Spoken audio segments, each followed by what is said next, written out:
Bon, c'est son nom. Bonjour vice-amiral Christian Girard, vous allez nous aider à y voir plus clair. Juste le temps pour nous de faire un petit point avec Nivin Potros. C'est vrai que les premiers exemplaires viennent d'être produits. Ils seront installés très prochainement à bord de l'un des fleurons de la marine russe, le sous-marin nucléaire dernière génération Belgorod. Nivin Potros, le maître du Kremlin, a déjà parlé quand il évoquait Poséidon d'armes incroyablement destructrices. Est-ce qu'il dit vrai ? Eh bien, en tout cas, la menace, elle est prise très au sérieux par les Occidentaux, notamment par la marine britannique, puisque si Poséidon possède effectivement toutes les caractéristiques évoquées par la Russie, eh bien, il s'agirait tout simplement de l'une des armes les plus puissantes au monde. Et c'est d'ailleurs comme ça que Poséidon a été présenté hier soir à la télévision russe. Alors, Poséidon, c'est quoi plus concrètement? Eh bien, c'est tout simplement une torpille à charge nucléaire de 24 mètres de long et de 2 mètres de diamètre. Alors jusque-là, rien d'impressionnant. En revanche, ce qui l'est beaucoup plus, eh bien, c'est d'abord sa portée 10 000 kilomètres. Il peut atteindre une vitesse de 200 kilomètres par heure.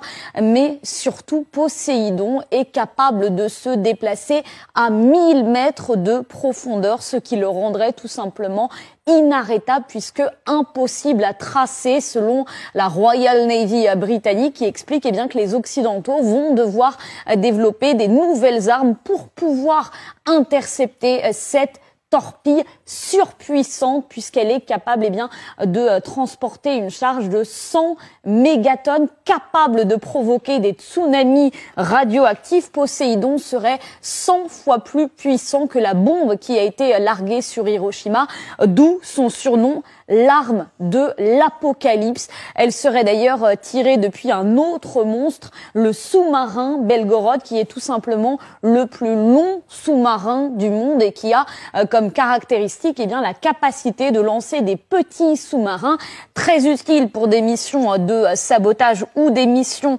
de renseignement, de reconnaissance. Alors, ce sous-marin Belgorod, il a été inauguré cet été. Il a été repéré une première fois en mer de Barents. C'était à la fin du mois de septembre.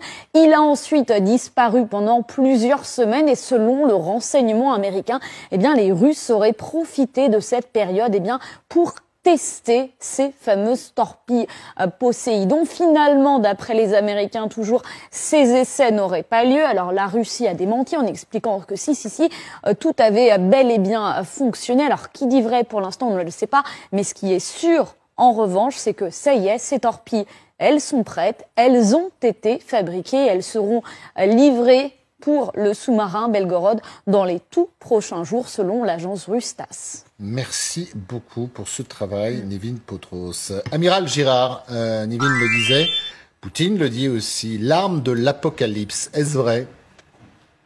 Oui, bonjour, merci de m'accueillir. Je pense qu'effectivement, les performances qui ont été présentées maintenant là, sont tout à fait impressionnantes et que c'est quelque chose qui doit être pris très au sérieux. Ça s'inscrit dans le dialogue général de la dissuasion. À mon avis, ça trahit beaucoup plus la peur que les Russes ont aujourd'hui de ce qui est en train de se produire, mais ça mérite quand même d'être suivi de très près. Ce sont des domaines qui sont effectivement extrêmement secrets. Les performances réelles, le degré de maturité de cette arme, on ne le connaît pas.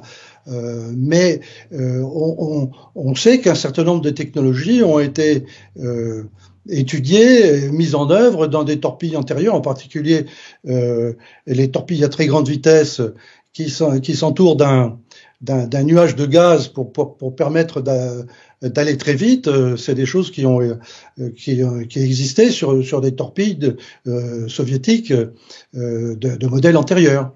100 mégatonnes, ce serait la puissance nucléaire de cette torpille. Le fait aussi que ce soit une torpille drone, elle soit pilotable à distance, pouvant taper n'importe quelle infrastructure sous-marine, notamment provoquer un immense tsunami. Certains disent du côté de Moscou que ce tsunami pourrait submerger si la torpille tapait au bon endroit, notamment les îles britanniques. C'est quand même inquiétant. C'est certainement inquiétant. Maintenant, quelle serait le mode d'emploi de ces armes, c'est très difficile à dire. On peut imaginer plusieurs choses.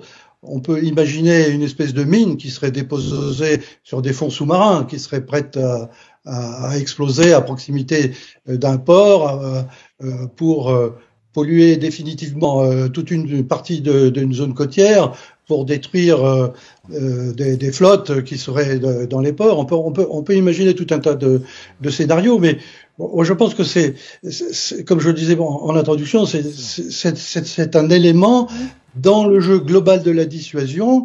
On sait qu'aujourd'hui, ce jeu s'exerce essentiellement par l'intermédiaire de missiles balistiques. Là, c'est une façon de contourner par le bas ce jeu et d'empêcher tout système de défense et d'équivalent de défense antimissile, parce qu'on n'a pas aujourd'hui du côté occidental les moyens de s'opposer à une arme comme ça si elle est réellement efficace.